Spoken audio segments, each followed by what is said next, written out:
How to change phone language on iPhone.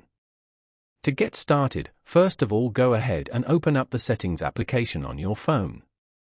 Once you're here, go to General as shown.